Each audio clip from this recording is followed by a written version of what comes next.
આવેલા મજૂરો બંને પતિ પત્નીનો અંદર શું ઝઘડો હતો એ કોઈને હજુ કંઈ ખ્યાલ છે નહીં, પણ રાત્રે ગમે ત્યારે બનાવ બન્યો હોય અને મને વહેલા જાણ કરતાં વાડી માલિકે કે ભાઈ અમારી વાડીના મજૂર બે માણસને ઝઘડો થતાં એ ભાઈએ બેનને પથ્થર મારતા એમનું મૃત્યુ નીપજ્યું છે.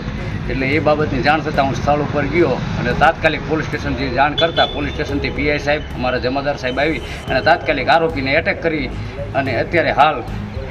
મૃતકનું પીએમની કાર્યવાહી ચાલુ છે. આવેલા મજૂરો બંને પતિ પત્નીનો અંદર શું ઝઘડો હતો એ કોઈને હજુ કંઈ ખ્યાલ છે નહીં, પણ રાત્રે ગમે ત્યારે બનાવ બન્યો હોય અને મને વહેલા જાણ કરતાં વાડી માલિકે કે ભાઈ અમારી વાડીના મજૂર બે માણસને ઝઘડો થતાં એ ભાઈએ બેનને પથ્થર મારતા એમનું મૃત્યુ નીપજ્યું છે. એટલે એ બાબતની જાણ થતાં હું સ્થળ ઉપર ગયો અને તાત્કાલિક પોલીસ સ્ટેશનથી જાણ કરતાં પોલીસ સ્ટેશનથી પીઆઈ સાહેબ અમારા જમાદાર સાહેબ આવી અને તાત્કાલિક આરોપીને એટેક કરી અને અત્યારે હાલ મૃતકનું પીએમની કાર્યવાહી ચાલુ છે.